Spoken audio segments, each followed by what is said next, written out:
Where was I? Oh, yes. People you hate being a great driver. Well, that applies on a bunch of fronts.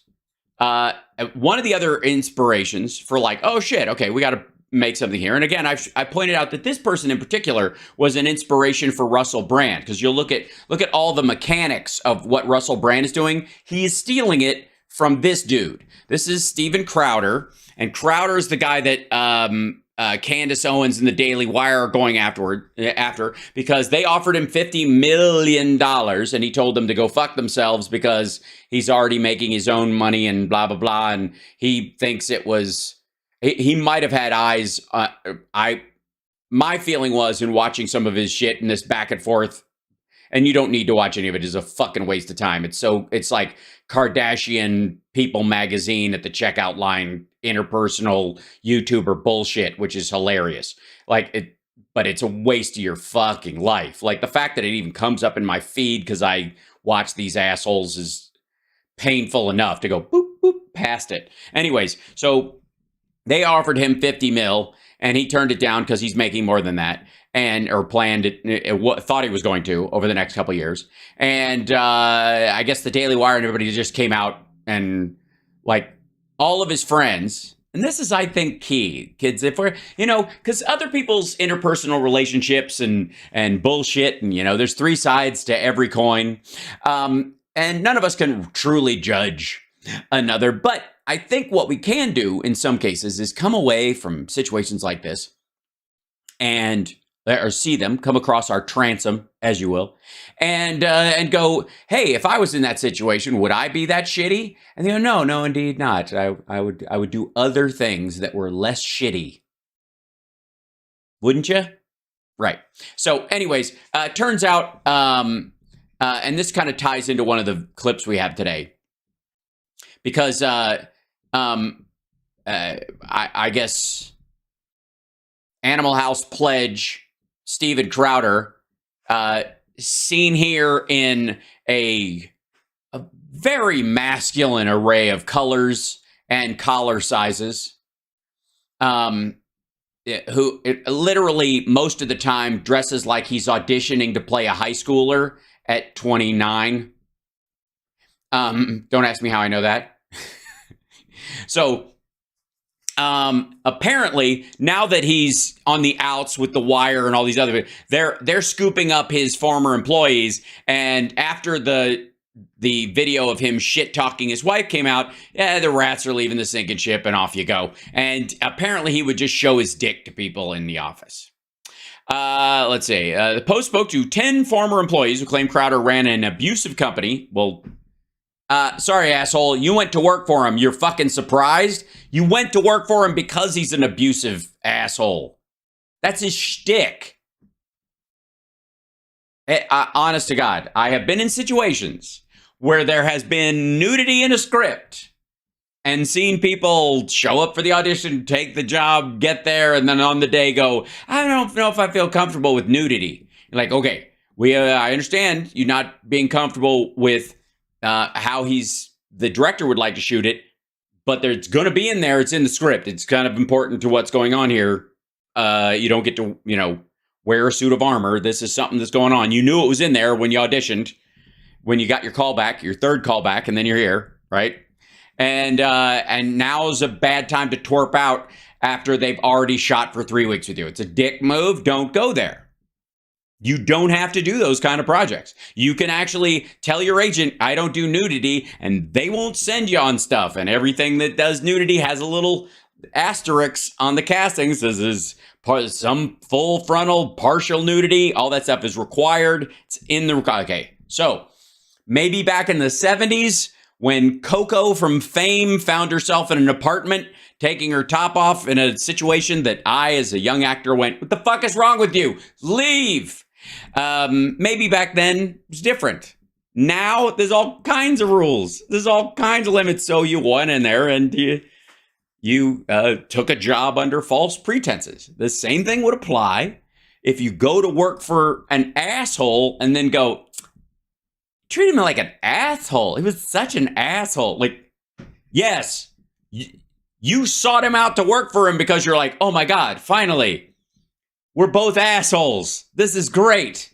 And then what would you get there and go, I don't know, I guess there's gradations of assholes. You know, one of my first stand-up jokes that I told as a kid that had adult language in it, because I was doing a lot of, high school level gigs, was a joke about my dad being an asshole connoisseur. My father is a connoisseur of assholes, because he can tell any kind of one asshole from another, because he's always asking the most important precursor question in the world, which is, what kind of an asshole? And a bit goes on. But the answer is this kind of an asshole. The Post spoke to 10 former employees who claimed Crowder ran an abusive company. Where he often screamed at his employees. Oh, you mean like the audience or the guests or whoever? Like, whatever. Okay. Including his own father. Exposed his genitals, although no one noticed. Sent out directives to arbitrarily fire people and made underlings wash his dirty laundry. Well, you're not going to make... Nobody above you is going to wash your dirty laundry. And why would you wash clean laundry? That's the part that that would be the real asshole move, don't you think? Is like, go do my laundry. I already did your laundry. Do it again. Reported Kirsten Fleming. The former staffers worked for the show at different times from its inception in 2016 through 2022. The vast majority had left the company voluntarily. They requested anonymity because they either feared retaliation or had signed NDAs. According to the report, 6 sources said they witnessed such lewd behavior firsthand. A former staffer recalled driving back from Illinois in a van after a college show in March 2018 when former producer Jared Monroe, whom Crowder dubbed Not Gay Jared, was targeted. Jared was asleep in the last row. Steve was in the front. He was joking about what he was going to do. The staffer called. He climbed over and dropped his junk on top of Jared's shoulder. All right, look. Jared's not going to care. All those douchebags are in on this kind of stuff. That is not a hostile workforce. That's a bunch of assholes in a van who do this for a living. Stop acting like you work at Geico. That's not surprising at all. Like, if he had a new intern and he was like dangling his junk in front of them, that's one thing. But what do you expect? Yeah, he's a dick. You went to work for him knowing full well what kind of person he was. And everybody there, like, Jared's not going to be pissed about this. All those guys are assholes. It's weird. It's boys club bro shit. If this, like I said, if you're talking about fucking Ben Shapiro doing this at the offices of the Daily Wire, that's where you start getting shocked. But this is like, I'm surprised this wasn't part of the hiring practice with this asshole. Drop this junk on me. These incidents were a power play, according to one former employee who added that if your manager at Red Lobster did this, it would be national news. Yeah, because Red Lobster doesn't get off on shitting on women and gays and black people. This is why it's not news, dummy. It's not news to anybody but you who went to work there. I don't fucking get this. All right. Should anybody have to worry that they have to go through this stuff for a paycheck? No. But if you went to work for somebody like this and you're like, oh my God, what happened at work today? You won't believe it. Yeah, I would. The fuck's wrong with you? Like, that part, I don't get. Grow the fuck up. Go get a real job. Yeah, it's junk bonding. It's exactly that. And yeah, it's not exactly a power. It's a bunch of fucking... It's sexually stunted teenage bullshit is what it is. Like, ugh. What's a real job? Anything that you don't complain about and you do, but isn't your, like, spiritual calling. It's a job, and it's a real job because it requires focus and work, but it's not, the be-all, end-all of your life. Now, everything, no matter what it is, will have days where it's a career or a job. Some careers become a job for a while. Some jobs turn into a career. But in this particular case, like, I just, honest to God, I don't get it.